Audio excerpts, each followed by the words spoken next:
Olá, queridos e queridas, que a graça e a paz de nosso Senhor e Salvador Jesus Cristo esteja conosco, com as nossas famílias, com a nossa casa. Estamos aqui para dar continuidade ao estudo sobre a pregação que faz a diferença.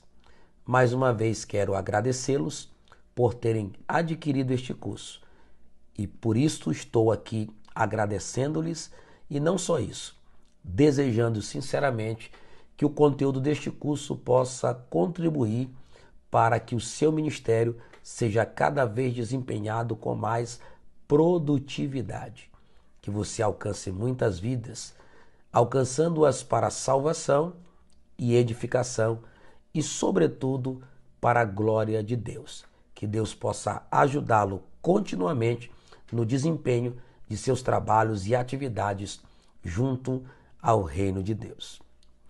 No nosso último vídeo, na nossa última aula, nós iniciamos a reflexão sobre os 5 aspectos da pregação bíblica que faz a diferença na visão do apóstolo Paulo. E o primeiro aspecto é que a pregação que faz a diferença está livre da ostentação de linguagem e da sublimidade de palavras. Ou seja, tal pregação não adere ao exibicionismo de palavras. Tal pregação não vai descartar a possibilidade de abraçar a sabedoria divina, a sabedoria bíblica. Naquela época em Corinto, rejeitava-se o que era conteúdo bíblico, o que era a palavra de Deus, para aderir a uma espécie de linguagem agradável e que pudesse chamar a atenção dos ouvintes, sem, contudo, conduzi-los a entenderem, a perceberem e aceitarem a verdade de Deus. E hoje nós vamos para o segundo aspecto da pregação que faz a diferença, lembrando que nós estamos fazendo isso baseando-nos na primeira carta de Paulo aos Coríntios, capítulo 2, versículos 1 a 5, que depois você pode ler com muita calma. De acordo com o versículo 2, o segundo aspecto da pregação que faz a diferença, na visão do apóstolo Paulo, é que esta deve apontar para um único propósito, que é apresentar a Cristo. Paulo diz aos Coríntios: eu nada me propus saber entre vós, senão a Cristo e este crucificado. O apóstolo está defendendo claramente e de forma veemente que a sua pregação, a sua mensagem girava em torno de Cristo e não só isso, mas do Cristo crucificado. Quando nós lemos alguns textos da Bíblia Sagrada, em especial no livro de Atos dos Apóstolos, que narra muito da obra da igreja primitiva realizada naqueles primórdios, naqueles tempos, nós vamos observar que essa era uma máxima, era algo que a igreja fazia questão de preservar. Inserir no conteúdo de suas mensagens a obra e a pessoa de nosso Senhor e Salvador Jesus Cristo. Em Atos, capítulo 5, versículo 42, diz a Bíblia que os discípulos não cessavam, constantemente, todos os dias, estavam no templo e nas casas, ensinando e anunciando a Jesus, o Cristo. Em Atos, capítulo 8, versículo 5, referindo-se a Felipe, um grande pregador, diz que ele pregava-lhes, ou pregava aos seus ouvintes sobre Cristo. Em Atos capítulo 9, versículo 20, falando de Saulo, diz que logo ele pregava a Jesus Cristo, mostrando que este era o Filho de Deus. Qualquer pregador ou pregadora que deseja ter sucesso na sua pregação, no desempenho do seu ministério de pregação, precisa inserir no conteúdo da sua mensagem sobre Cristo, sobre a pessoa, sobre a obra, sobre as realizações deste Cristo, que, diga-se de passagem, é o nosso Senhor e Salvador e que ainda por misericórdia comissionou-nos a pregar o Evangelho. Então, não remova jamais Cristo da sua mensagem, ok? Em terceiro lugar, na visão do apóstolo Paulo, a pregação que faz a diferença procede de um coração que percebe suas limitações. Paulo diz: "E eu estive convosco em fraqueza, tremor e grande temor." Paulo está reconhecendo suas limitações. Quando falamos de limitações, estamos falando de que isso contraria, refuta a proposta atual dos pregadores sem fragilidade, sem fraquezas, autoconfiantes, autoindependentes, que são super poderosos.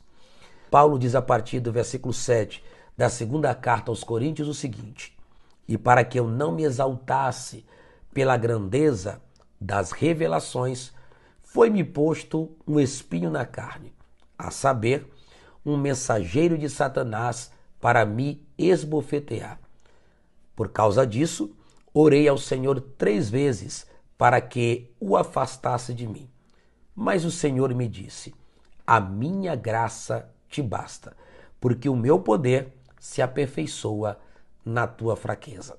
Então diz o apóstolo: "De boa vontade me gloriarei nas minhas fraquezas, para que sobre mim repouse o poder de Cristo." Hoje nós vivemos a era dos pregadores sem fraquezas, mas vemos que o grande apóstolo dos gentios não nega suas limitações. Ele pode senti-las dolorosamente. No entanto, ele está convicto de que o poder de Deus se torna grande nas reconhecidas fraquezas do homem. Ele mesmo disse: "Porque quando estou fraco, aí é que sou forte." Também disse: "Me gloriarei nas minhas fraquezas, para que sobre mim repouse o poder de Cristo." Ao lermos as declarações de Paulo em 2 Coríntios 11:30, capítulo 12, versículos 5, 9 e 10, ficamos pensando o seguinte: o que pensaria o apóstolo dos gentios sobre nossa geração de pregadores superpoderosos e infalíveis? E isso fica subentendido quando se apresentam para entregar as suas mensagens, para pregar nos púlpitos das igrejas por onde nós temos observado. Paulo é o pregador que reconhece suas limitações em todos os sentidos. E isso com temor e tremor.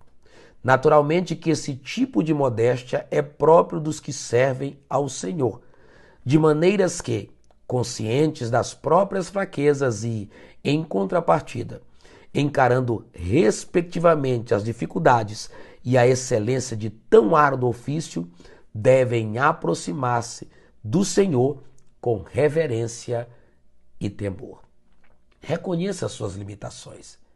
Reconheça a sua dependência de Deus para se tornar um pregador com êxito, que possa anunciar uma mensagem impactante e ser reconhecido um pregador que faça a diferença na pregação.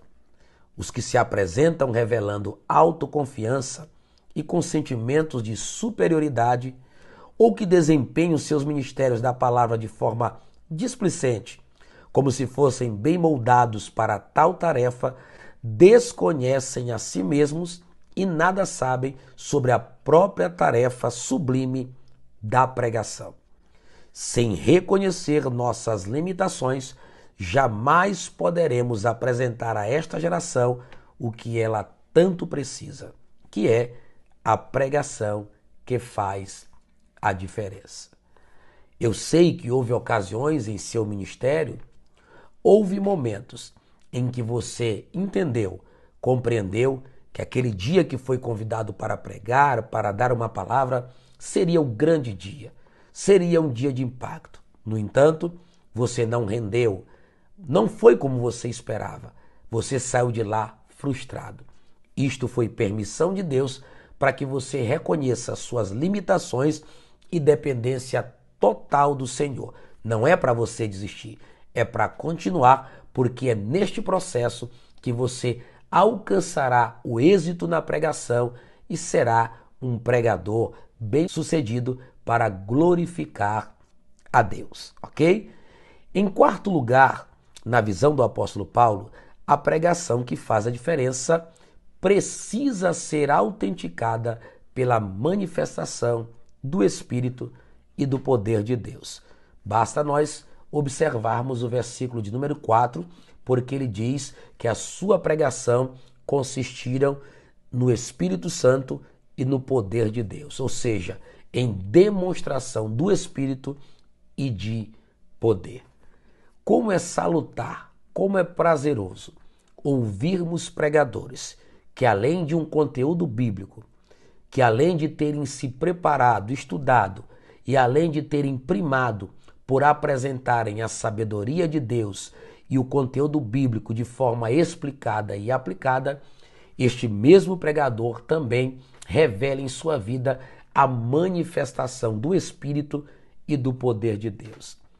Observamos muitos pregadores vazios, apenas com belas palavras, apenas com uma apresentação pessoal impecável, com um linguajar polido, mas aonde não se percebe mais a unção do Espírito. Quando falo de unção, não estou me referindo a gritos, ao falar em línguas, a pulos e movimentos, se bem que isso faz parte da história da igreja. Sempre houve aqueles que são mais alegres, que manifestam de forma mais extravasante as suas alegrias. No entanto, quando falo de unção, quando falo de poder, falo daquela pregação que arranque lágrima dos nossos olhos, que nos faça sentir o peso da nossa culpabilidade, dos nossos pecados. Aquela pregação aonde as pessoas levantam testemunhando que foram curadas enquanto a palavra era pregada.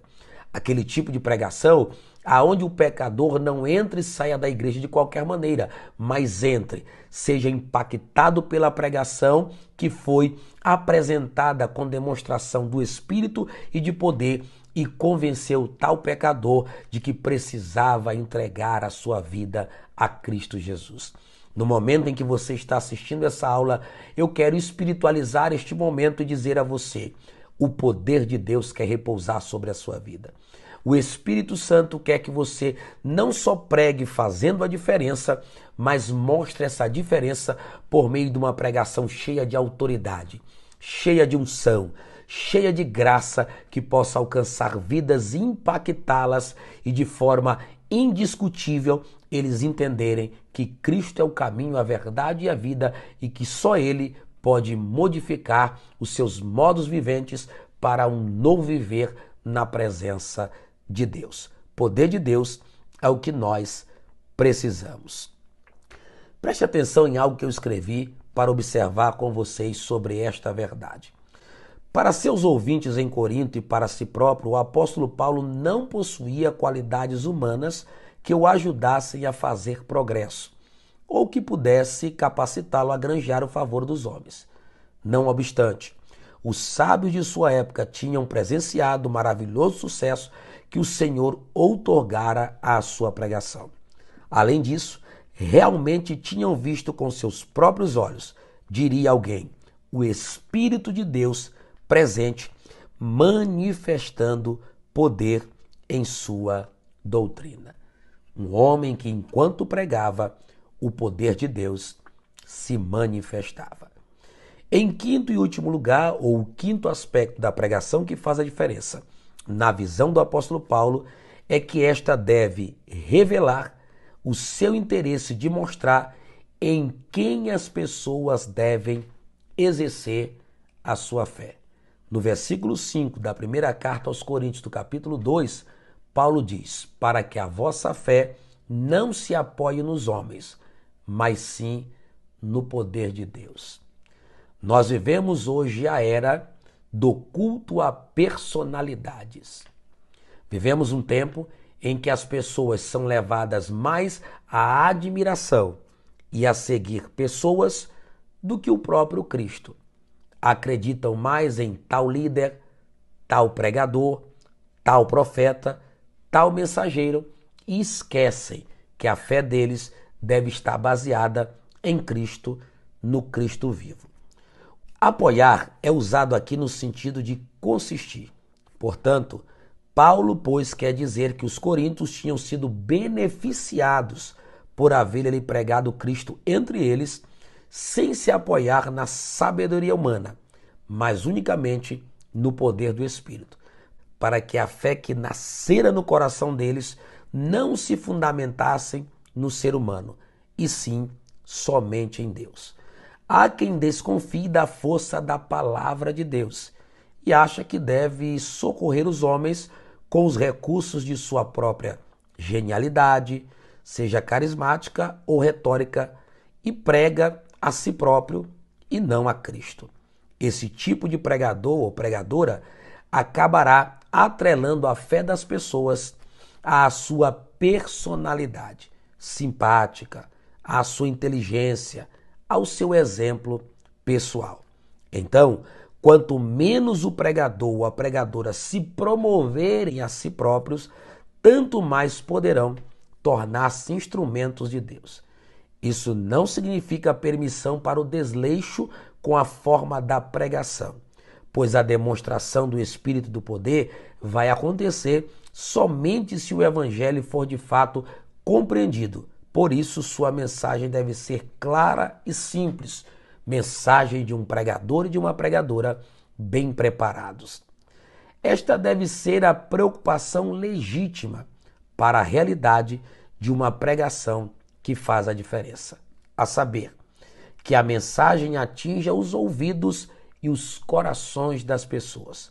Para tanto, precisa ser clara e inequívoca, o que exige boa preparação. No entanto, nenhuma perfeição formal e nenhuma técnica são capazes de substituir os conteúdos, sobretudo os conteúdos bíblicos. São estes que realmente interessam ao verdadeiro pregador ou pregadora. A palavra da cruz, desde que devidamente pregada, é suficientemente poderosa para provocar e manter a fé. Como você pôde observar, baseados em 1 Coríntios capítulo 2, estão aqui destacados 5 aspectos da pregação que faz a diferença na visão do apóstolo Paulo. Eu espero que você tenha absorvido e, caso queira, pode assistir novamente este vídeo, pois o conteúdo está à sua disposição. Que Deus te abençoe e nos vemos na próxima aula, em nome de Jesus.